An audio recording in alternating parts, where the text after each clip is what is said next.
All right, so welcome, everyone.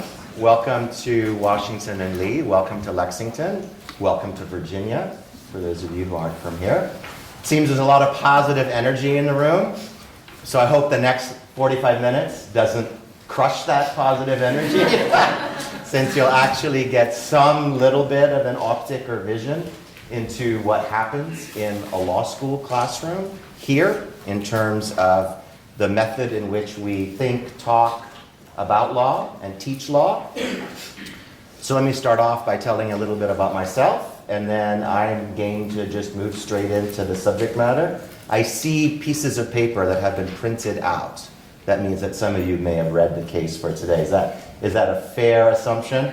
All right, good. We won't do what we do sometimes do, namely call on people. So we'll be a little bit more, into volunteerism today. I'm Mark Drumbl. I've been teaching here for about 15 years, a little bit longer than that. I teach in the area of international law, and I research and write in that area as well. I'm particularly interested in the role of law in rebuilding societies that have suffered massive human rights abuses, war crimes trials, the role of courtrooms in prosecuting genocide, crimes against humanity, terrorism, and so forth. So that's where I do most of all my research and writing. I've worked a fair bit on child soldiers. I've worked a fair bit on trafficking of children. I've also worked in the broader area of when we think about committing someone to punishment for his or her role in something like atrocity, a mass collective kind of criminality. How do we think about criminality when it's actually a mass movement as opposed to individual delinquents or deviants? I also teach a first-year class, contract law, which I teach in the fall, which I've taught all the time, and it's neat because it's the first semester of law school. And then we at Washington and Lee have a very innovative first-year curriculum in a variety of ways. And one of the sources of energy behind that innovation is that we have a first-year class on international and comparative law, and we call it transnational law. We teach it in the second semester. And what we try to do there is think about how international law becomes part of U.S. law. We try to think about the foreign relations law of the United States and constitutional issues. And we have a commitment to this idea that you can't really be as effective a legal practitioner today as you might ordinarily think you might be if you have no intuition, sense, knowledge, grasp of the way that law expands across borders, in both the public law sense, but also in the business and commercial law sense. So that's the spirit behind this particular class that we've had in our first year curriculum for about a decade already. And the case for today is actually from that particular course, and I'm ready to go. You ready to go? All right, so it's Roper v. Simmons. Who wants to set up the facts of that particular case? I'm not going to call on someone. What happens in that particular case? Yes. So and what's your name? I go by first name. And I apologize for not having a name tag. Well, honestly, I can't believe that that's you in the room. But I'm admitted anyway. That's your name. Hi. My status. What's your name? First name? John. John. All right. John the admit. So in this case, this is an appellate case before the United States Supreme Court, decided in March 1st, 2005. It was brought about by the state of Missouri in an attempt to overturn a Missouri State Supreme Court, which had let a murder convict off the hook for the death penalty. So what was basically Team Roper, the petitioner, was challenging that state Supreme Court decision, and the Supreme Court reviewed it and ultimately upheld it. Okay, good. So that's sort of what we would call the procedural path, the procedural history of this. All right, so someone else. What happened? That's a great roadmap for how we got to where we are now in terms of the legal path, but what actually happened? Yes. And I can't read your label from here. Peyton? Peyton. Yeah. So the original case was a 17-year-old Christopher Simmons committed murder when he was 17, but was tried and sentenced at 18. And it also made a note that there was not doubt about the crime itself and that the jury did recommend the death penalty. So what does Christopher Simmons want? What does he want? Yeah. Well, he filed a petition stating that... We got John, we got Peyton, and who? Bobby? Yes. Well, he filed a petition stating that a previous court case, Atkins versus Virginia, established that... You guys are already so law. It's amazing. What does the dude want? What does he want? Well, he doesn't want to be executed. Yes! No, you guys are great. You're already there. Like, you're totally thinking in, like, you know, the maze of law. Yeah, he doesn't want to be executed, right? So at the end of the day, he's given the death sentence. He's a minor at the time of a murder in which, as John pointed out, his role is relatively uncontested. So he doesn't want to be executed, right? So that's his goal. So in that process, Bobby, why does he say that it is wrong for him to have been given the death penalty? Because the reasoning that Atkins versus Virginia used, stating that, what was it? That mentally retarded people can't be executed. The same reasoning goes to like why juveniles shouldn't be executed.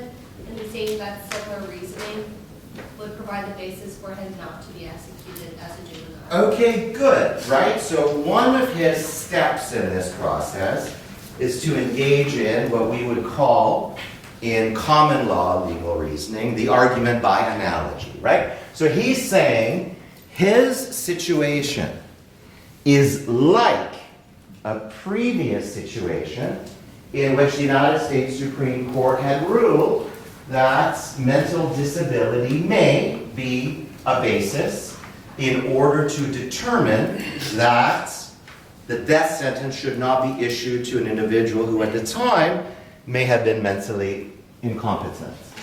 All right, so that's an argument like by analogy. So he says a child is like an individual with a mental disability in light of the fact that that individual cannot necessarily have full competence, full, we would say in law, mens rea, the mental intent, and so forth. All right, tries to make this argument by analogy.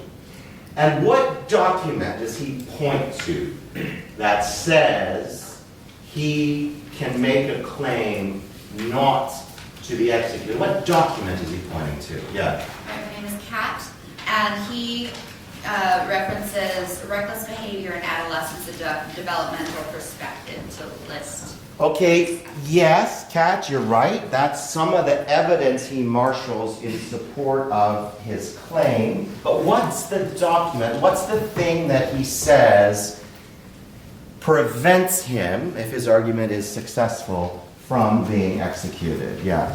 Emily, and he uses the United Nations Convention on the Rights of Children. Yes, that's one thing that he references again as evidence in support. But what's the key document that he says, look, you can't execute me because of what? Yeah.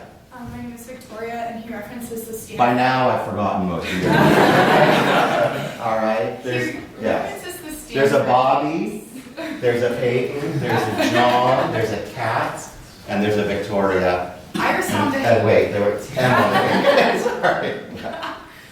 He references the Stanford case in which they said that if you commit this crime at the time you were legally a child, you can't be...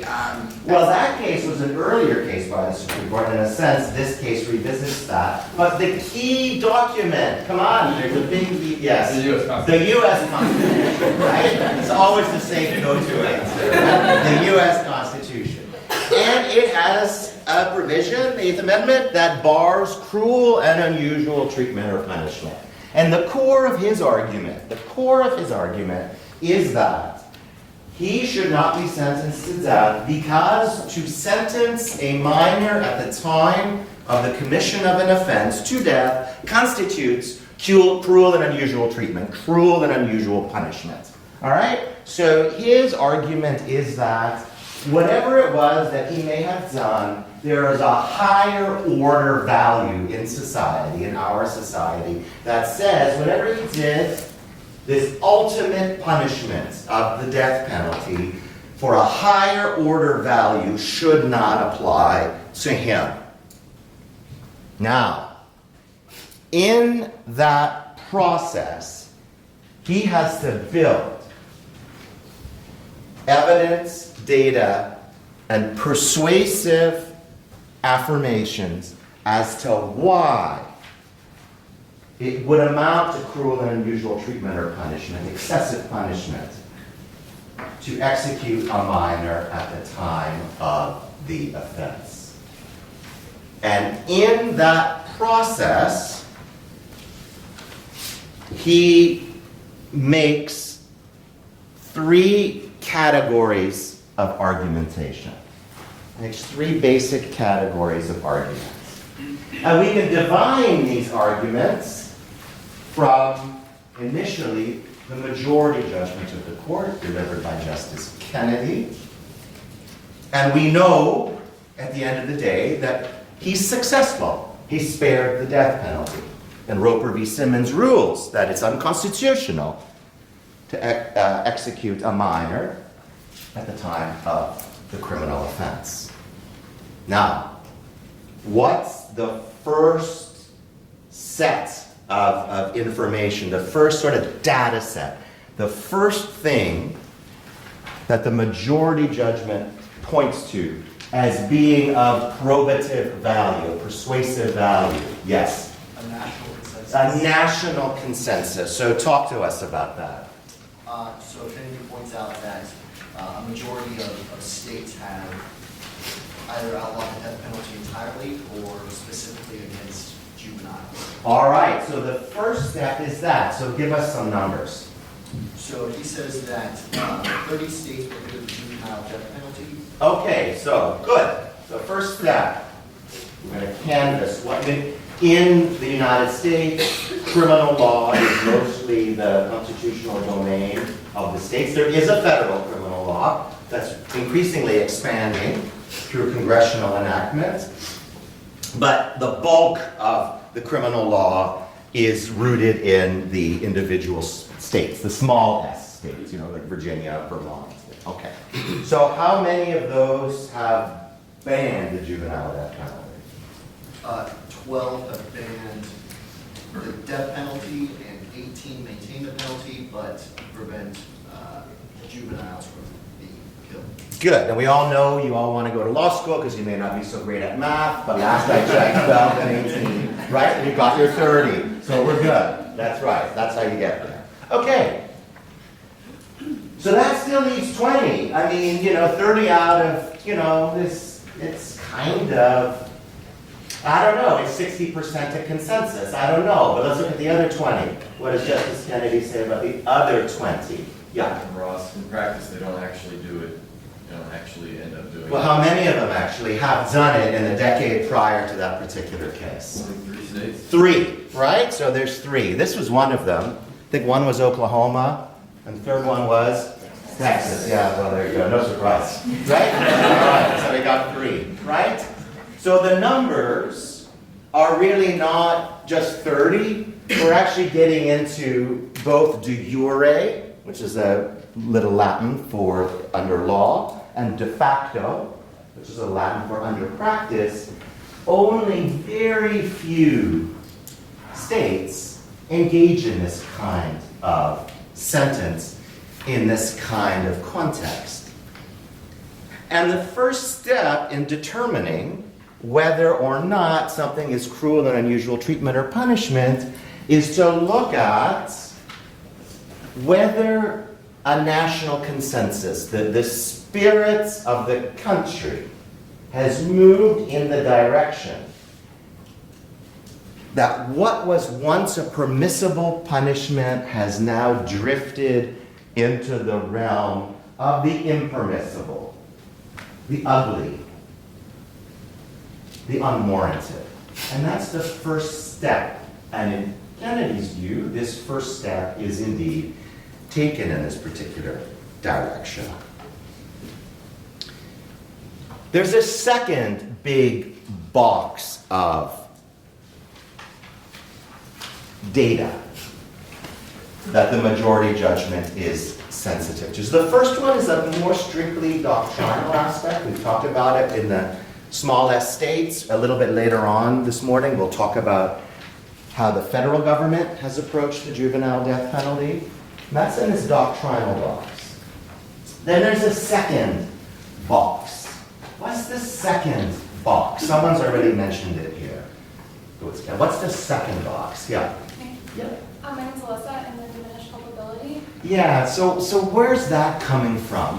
What label? So you know the first box, I kind of called it a doctrinal box, like what is the law like in the States, domestically? Right. With this second box, this diminished culpability, what label would you put on that box? I think that it speaks to the point of the death penalty and how executing minors is neither a deterrence or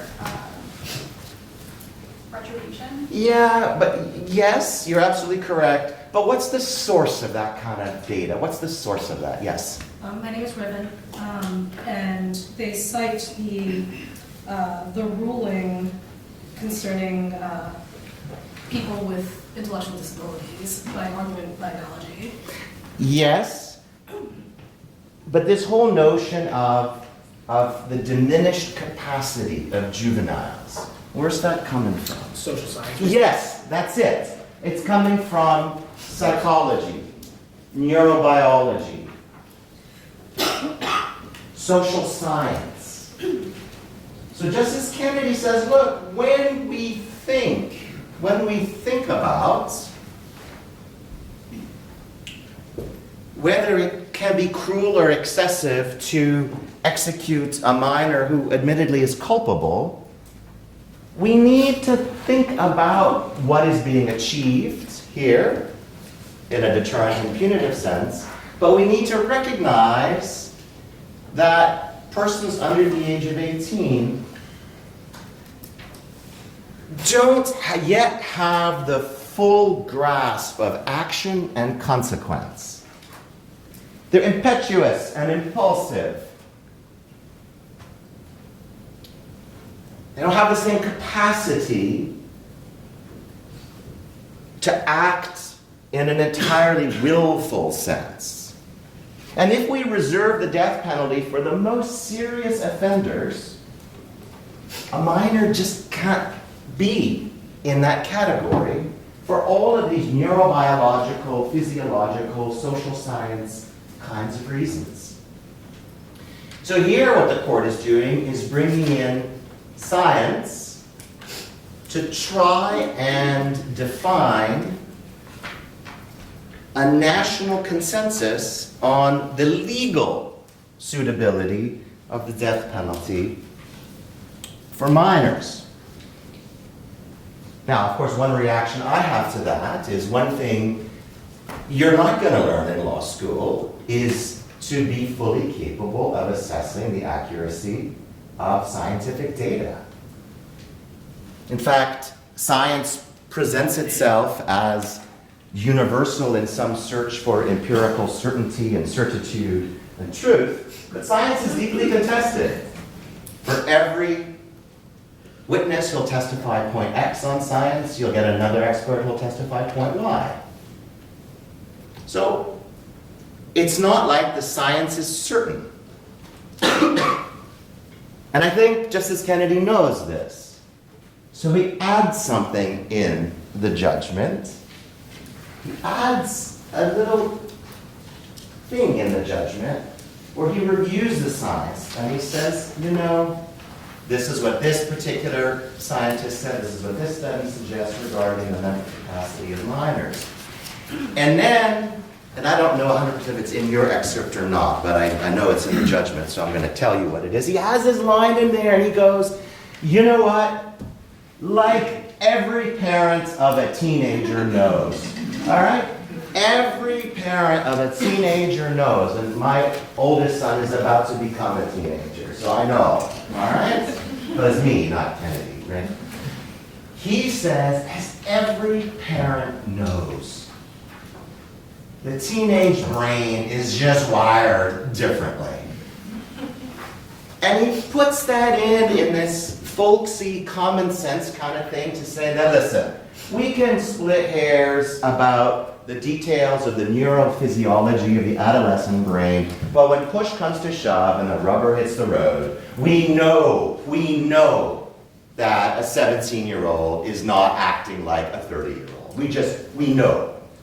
He puts that in for that reason. And that's the sort of second box of stuff he turns to in support of the position that he arrives at, together with the majority of the court, that this is violative of the Eighth Amendment. And then there's the third box. And this is going to be the major box that we talk about because this case is taught within the frame of a mandatory first-year international law class. What's the third box? It is what is going on in international law and the foreign law of other states. So international law, as you will learn, is the law consensually entered into by nation states that governs their relationships among each other. Comparative law is the study of foreign national law in foreign national legal systems, in a sense of comparing. How do we do this here? How do they do this there?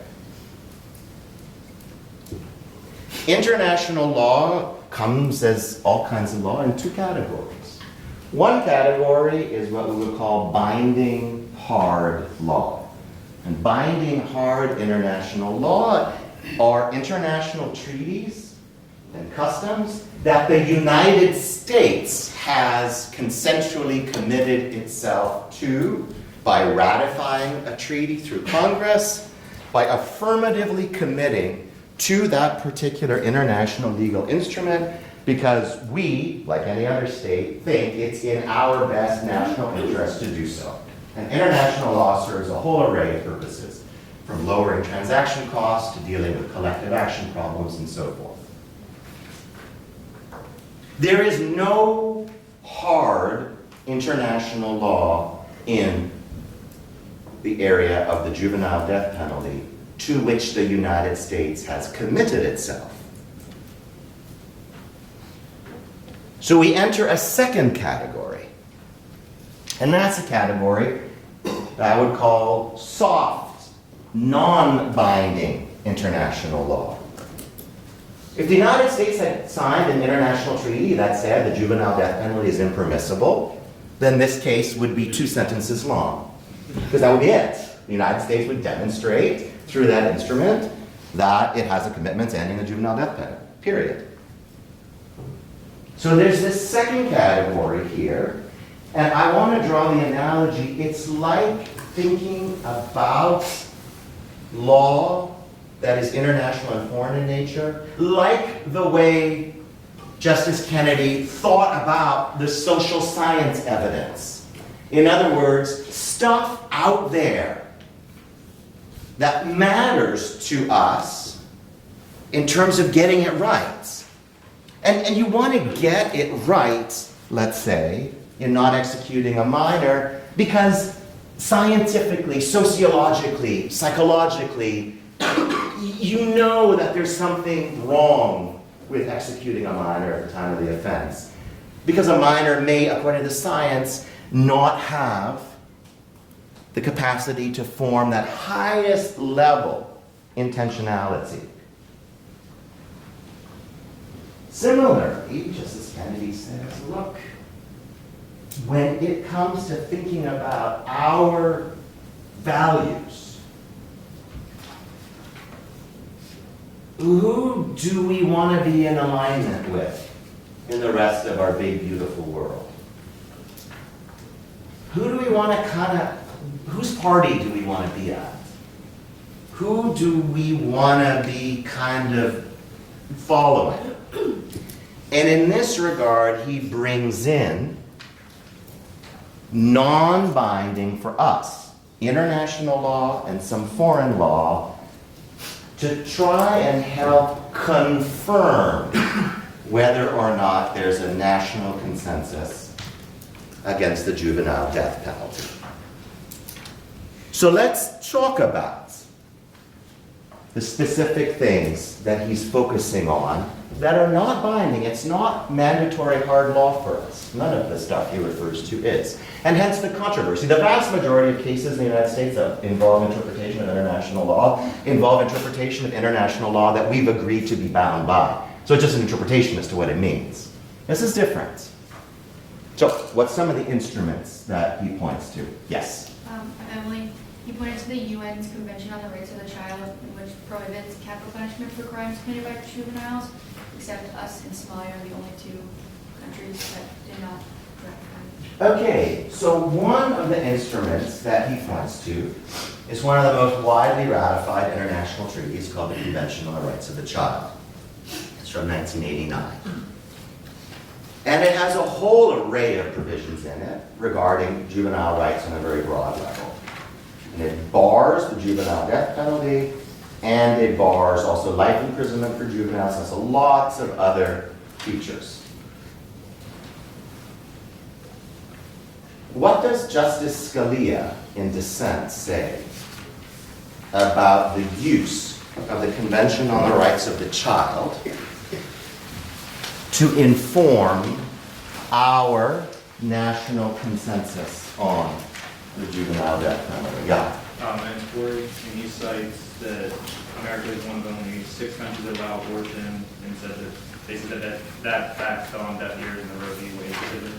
Okay, but specifically, yes, you know, you're digging in here very appropriately to a broader conversation that Justice Scalia had initiated in there, but specifically on the Convention on the Rights of the Child, yeah. He mentions that the convention also prohibits punishing with life in prison, which is the alternative punishment in this particular case. Which is now, incidentally, also not permissible for minors. So when Justice Scalia pointed out to this slippery slope that would happen, that actually bore fruition in a subsequent case.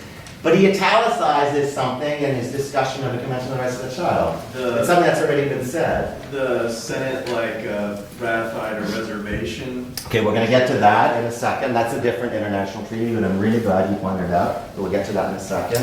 He says that there is a national consensus, but it's contrary to the one that Kenny's talked about because the Senate said we're not ready to join this treaty. Okay, we're getting closer. That's history. But very simply, on the Convention on the Rights of the Child, he just says something. Yeah. Is it that basically when we look at the states, it's do as they do, not as they say? Okay, so that's a great point. That's an excellent point because he touches on that's an excellent point because he touches on this broader problem that just because you ratify an international treaty doesn't mean you're actually doing what it says. He's absolutely right. So in international law, if you do a head count of the legitimacy of a treaty based on the number of states that have signed it, and that's all that you look at, you're actually going to look at form over substance. I mean, I can list lots of countries that have signed the Convention on the Rights of the Child, and I wouldn't want to be a child there. Lots I can think of. But this goes back to the original point. What's the relationship of the United States with the Convention on the Rights of the Child? In a nutshell. Yes? Try again. The United States and Somalia didn't ratify. Yes, exactly it. So Justice Scalia said, well, that's great that there's this instrument. We decided not to ratify it, so it comes broader back to this point. We didn't want to do it for a whole bunch of reasons, all right? But we're not a party to it. And by the way, Somalia is a party to it now because Somalia finally got a functioning government and ratified this particular convention. The United States hasn't, and there's another country that hasn't ratified it either. We're very lucky. A new country was created in Africa called South Sudan, and South Sudan is not a party to it either. But Justice Scalia's point is the following. You can't invoke an international treaty in support of a national consensus if we expressly decided not to commit to it. The International Covenant on Civil and Political Rights is another treaty that is mentioned in this particular judgment. And that treaty was ratified by the United States. We brought it home and we committed ourselves to it.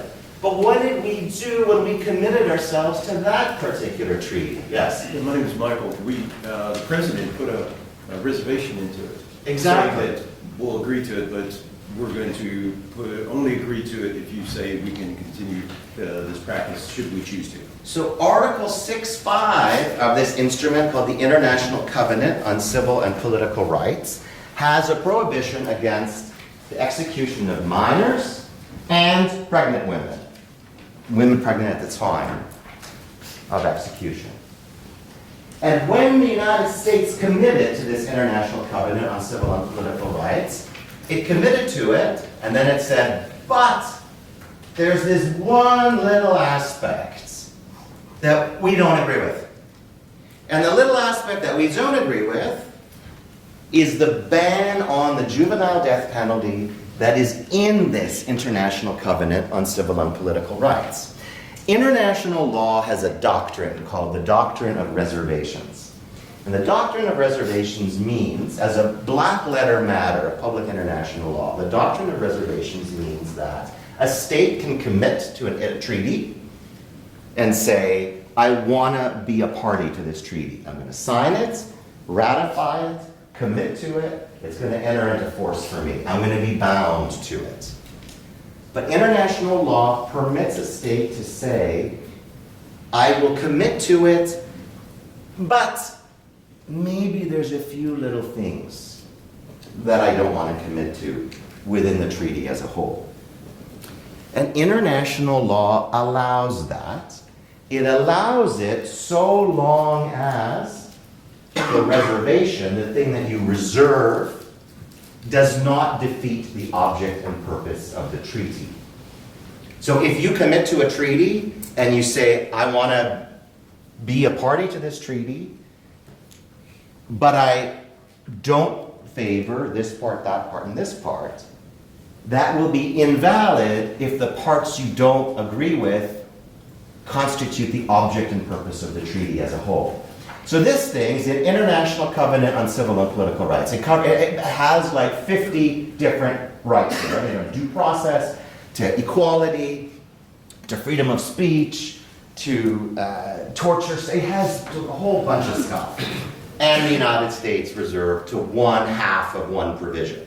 So the reservation is legitimate. It doesn't defeat the overall object and purpose of the treaty.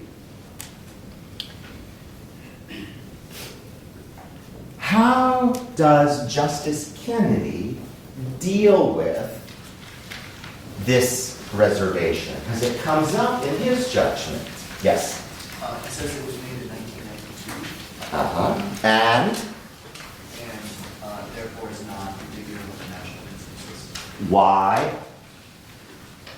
The treaties are ratified by Congress. Only the federal government can make international law, right, in any federal state. So why? In fact, Kennedy says the reservation only provides what? Faint support, right? It only provides faint support for the argument there's no national consensus. Why? What has happened since then?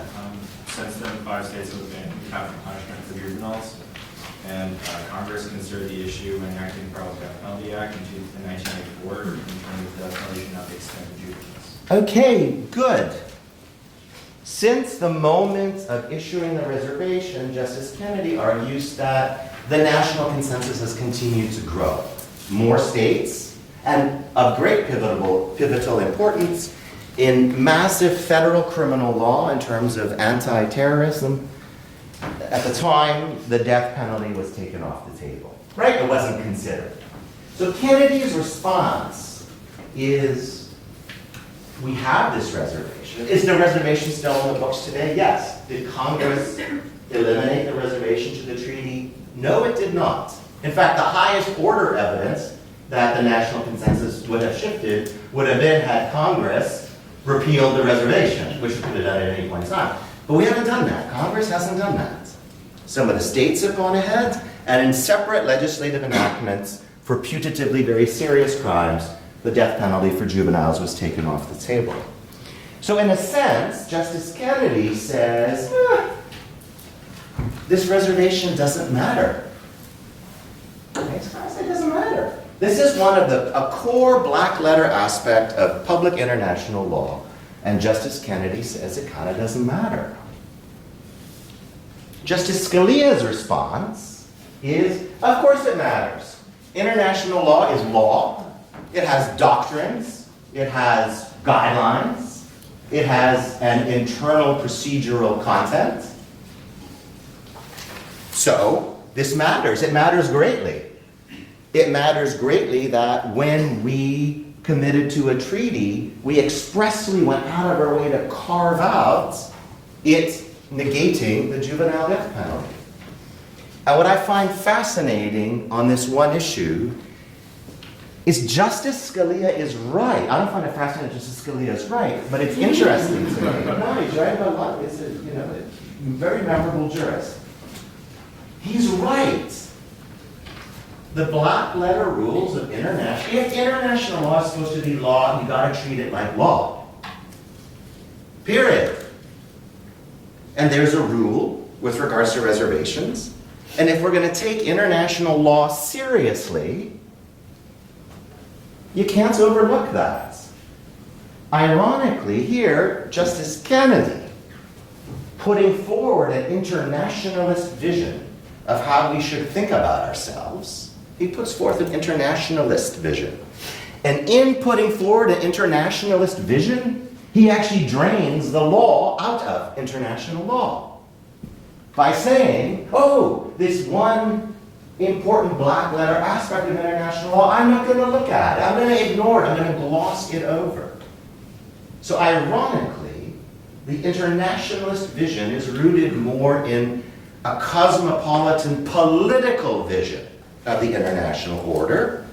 And ironically, Justice Scalia's vision is actually one that roots much more deeply in the actual nitty-gritty guidelines, doctrines, and requirements of international law. Namely, you can't be bound by a treaty you haven't signed. And this doctrine of this reservation should be applied. There's a very interesting irony there. In internationalizing, Justice Kennedy, in a sense, drains some of the law out of international law.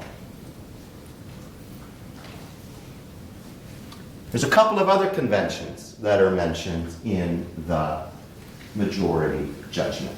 And what are those? We talked about the ICCPR. We've talked about the CRC, the Military Rights of the Child. And a couple of others that are mentioned. And what are those? Yeah, John. I have it now. It's okay. I remember. So there's the American Convention on Human Rights. All right, the American Convention on Human Rights.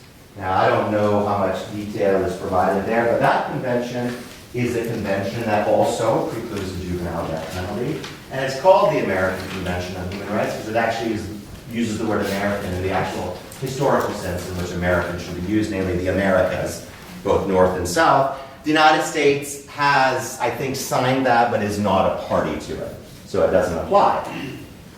It's like the Convention on the Rights of the Child. There's another convention that's mentioned in there.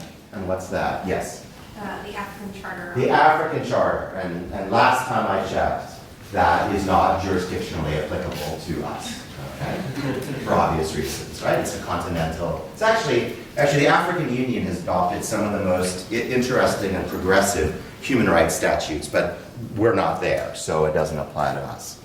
So the basic argument as a whole, when it comes to international law, is should non-binding international instruments inform, confirm how we envision our national constitutional values? And Justice Kennedy inclines towards the yes, and Justice Scalia inclines towards the no. Now, I teach a number of Justice Scalia judgments in my transnational law class, and I teach this case together with another one called Abbott v. Abbott, which is on cross-border kidnapping of minors, which actually mostly happens in families when families split up. We have this vision of this cross-border trafficking of kids as something that evil cartels are doing, and they are doing that. But most illegal transboundary movements of kids is when relationships fall apart and someone leaves and goes back to his or her home jurisdiction with the kid. Put all that to the side. And there is a judgment that he wrote that entirely informs. There he avidly looks at what other treaty parties are doing and how they're interpreting terms under the treaty, because we're all parties to the same treaty, and in his view the treaty should be interpreted in a consistent manner. Here is different. The second major part of it is foreign law. What is Justice Kennedy saying about foreign law? Remember, international law are treaties made by states. The problem here is we are not involved in that. Then there's foreign law. Law elsewhere. What does he say on that particular front? He uses the UK as a model for how long they have overruled the juvenile death penalty. Excellent. So he looks at the United Kingdom, where it's not happening, right? And he has another line in there that's a little bit like his common sense line when it came to the social science data. Who's doing it? What foreign states have the juvenile death penalty? When he talks about like Iran, Pakistan, Saudi Arabia, and basically... No, say them all. List them all out. That's a deliberately written sentence on his part. Iran, Pakistan, Saudi Arabia, Yemen, Nigeria, the Democratic Republic of Congo, and China. All right, so there's a sentence in there. And he obviously got some law clerk to research, right, like all the foreign jurisdictions where there's the juvenile death penalty. And instead of dropping it in a footnote, instead of saying, using the number 7 or whatever the total number of states are, he writes them out. He writes them out, all right? And this is part of the beauty and the literary quality of a judgment. He does it on purpose. Why does he do this? Because he's like, when we look around, who do we want to be like? Who are we like if we allow Simmons to be executed? So this is all about, just like with the social science evidence, where do we want our national consensus to be? And he's trying to take the same commonsensical approach, right? By saying, how should we think of ourselves in light of the way other things are happening elsewhere? And it's very persuasive. What's Justice Scalia's response on all of this? Yes? Me? Yes. Okay. That you can't really take the laws of other countries into consideration, specifically with the UK, because he mentions the example of the exclusionary rule being distinct to the United States and being rejected by other states, and as well as like church and state uses as an example, as well as abortion, and sort of just kind of goes through a lot of differences because the society in the UK is a lot different than the society in the United States today, even though we share the similar. Good. So Justice Scalia say, okay, cool. You want to look somewhere, you got to take the good with the bad. You can't cherry pick. You just can't cherry pick. And it's true. I mean, I'm originally Canadian in Canada. There's no fruit from the poisonous tree rule. Like a cop beats you up and it gets info from out of you, you're not automatically getting that excluded from a jury or before a judge. You can't. Now the judge probably won't give it much weight, but there's no fruit of the poisonous tree rule. It's just like in the UK. It doesn't exist. There's a whole variety of other differences in national, constitutional, criminal procedure areas. And I think Justice Scalia's point is, well, you can't just take what you want. You cannot expand the realm of persuasive things to support your view by suddenly not only looking at one country, but looking at a whole bunch of countries. There's one judge we haven't talked about yet. That's Justice O'Connor. She also dissents, but she doesn't join Justice Scalia's opinion. Why? What's the major thing that's going on here? She doesn't agree with Justice Scalia's dismissal of international law. Correct. But why does she dissent then? Yeah. I'm TJ. She says that there's not a genuine national consensus, and then she also disagrees with the moral proportionality argument. Good. So Justice O'Connor says there's no national consensus on the juvenile death penalty. She doesn't get out of the starting gate. You know, when you come to law school, you do lots of flow charts, all right? Well, some of you might. So the first flow chart is national consensus on this. I mean, we used to have a blackboard in here. I'm a little old-fashioned. We don't have a blackboard in here. Over there, but it's too far. I'm relegated to the corner. So the first box in the flow chart will simply say national consensus, question mark. Yes or no? So for O'Connor, it's no. So the conversation ends. There's no need to go any further.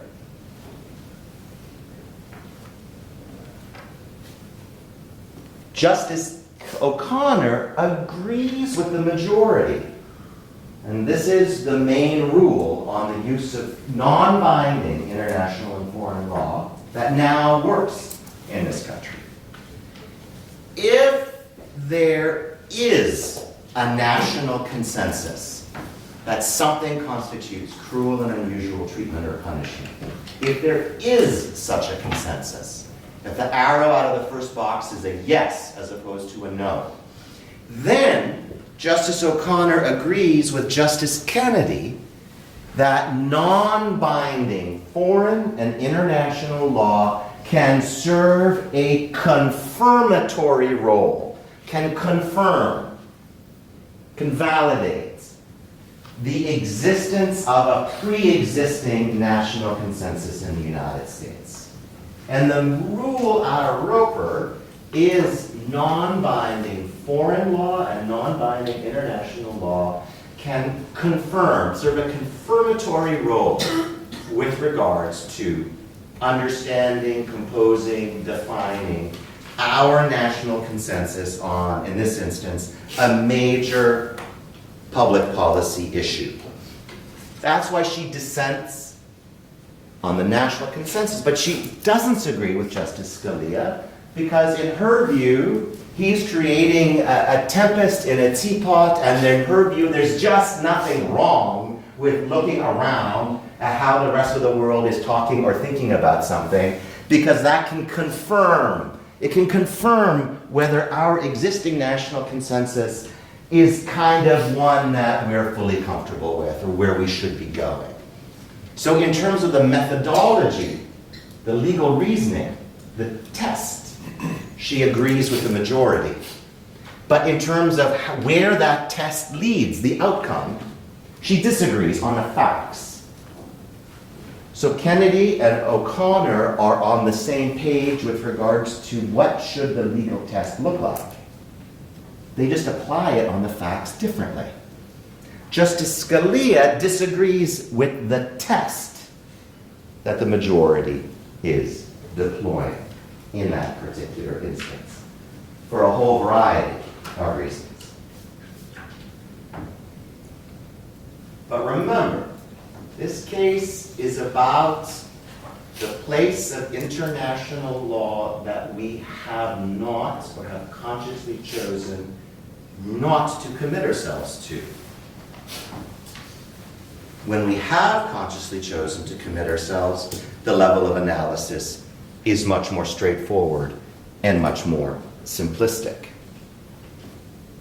But that still leaves the broader question. And the broader question is, are we an island? Metaphorically speaking. Can you have a conversation about the highest order national values without casting a gaze abroad? What do you all think about that? What? One's got that response? Who's right? What kind of constitutional order do you want to live in? Do you want to live in one with blinders? Or do you want to live in a free-ranging one that could be susceptible to this kind of cherry picking? What kind of world do you want to live in? Yes? I agree with Justice Scalia because I think that if you start looking internationally, it could compromise the core values of the Constitution or whichever documents that you're looking at, whichever court cases you're looking at. Other responses, yes. Is there something unique about the Eighth Amendment because the provision is that it cannot be unusual? And so specifically for this amendment, I think that an international perspective is useful because of the inclusion of the word. Both very interesting points. Let's take one third one, and then we got to end in like 5 minutes. So someone who hasn't yet spoken, you haven't spoken, unless I'm totally like have short-term memory loss. My name is Hannah. But the English Declaration of Rights from 1689 does use the term unusual, and it's upon which our Eighth Amendment is based. So that does provide some background for ours that we can't claim as just our core values based on our Constitution and amendments, because we're basing it on law from other land initially. Yeah, that's also an interesting point. And I suspect almost all of the constitutional rights in every country have some kind of a shared background or a shared provenance.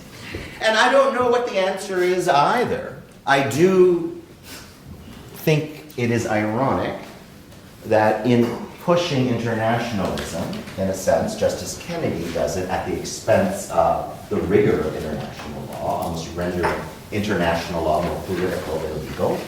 On the other hand, you know, the court is also not fully consistent either. And one thing you're soon going to learn in law school that you'll find will be frustrating and vexing is that law is not a science. And there's a very human condition to the making of law.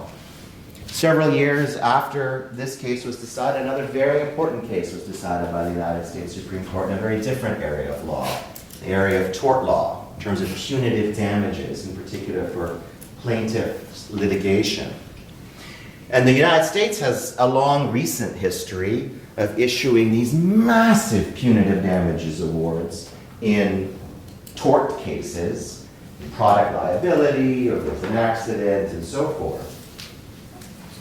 And in a case called Exxon Valdez, the United States Supreme Court developed a rule that punitive damages, which are sometimes given out in the range of 10 times the amount of actual harm, was in fact impermissible. And it established a norm in that case that, listen, if I've suffered $100 million of harm, you can't add on to the tortfeasor, the person who caused my harm, $900 million of punitive damages in some spirit of retribution or deterrence. It has to be limited to a maximum, so to speak, of 3 times the amount. All right, so we used to be a jury award of these massive amounts. The United States Supreme Court brings it down to maybe 3 times the amount. Treble damages is what we would call it. In that judgment, written by Chief Justice Roberts, the following arises. He canvasses national tort law in a whole bunch of countries. European countries, Canada, in the European countries, you've got Austria, so there's a whole bunch of countries. And in there he says, well, you know, our punitive damages awards are so disproportionate to what other liberal free market democracies are doing, and that is posing an overall problem because it not only places us out of alignment with other places, it also creates in us an attractive forum for people to come and file lawsuits, even if they've suffered harm elsewhere, because the amount of damages they can get here is so much larger and so much more disproportionate. And none of the foreign national tort law in those cases is no different than looking at the UK on the death penalty, right? So it's very interesting to me, and I think the note on which I would want to end is 2 notes. The first is, I think it's difficult I think your point is a really good one, but it's difficult to be that kind of a person, right? It's difficult today to think of highest order values and just remain transfixed on the local. And that may be a more normatively attractive position in a certain regard, but it's difficult, just like it's difficult to think of punishment without thinking of the social science evidence and the social science data, right? So you can't fully live in a vacuum, for better or for worse. You know, the days of the founders are long gone, for better or for worse. I personally think for the better, because I do think our union's a little bit better today than it was back then, okay? That's one aspect. And then this is the second aspect that I also want you to think about. Say what you want. This goes back to the first question that I asked you. What does Christopher Simmons want? He wants not to be executed. And this is how I want you to think about international and comparative law. Christopher Simmons' lawyers did an exceptional job in litigating that case. They won. And one of the reasons they won was because they were able to turn to non-binding international and foreign law to help build their case, to help push it over the finish line, to be better advocates, to do the best for their client, whatever you think of their client. Christopher Simmons is not interested in building a kumbaya, cosmopolitan global order where, politically speaking, we should be like other countries. He couldn't care less. It's irrelevant to him. This is not politics. This is law. He wanted to win, and they won. And that's what we believe is one of the reasons that international law in particular should be a central element of the preparation of anyone interested in practicing law in this country today, in particular on the commercial side, but also on the public law side. Because the more you know, the better you'll be. The broader the avenues you can look at, the cleverer you will be. And in general, international law becomes applied in this country, not because foreign governments want it, but because our own citizens turn to it in order to maximize their potential outcomes in a potential situation. Even juveniles on death row. We're over time. Enjoy your time here. All right?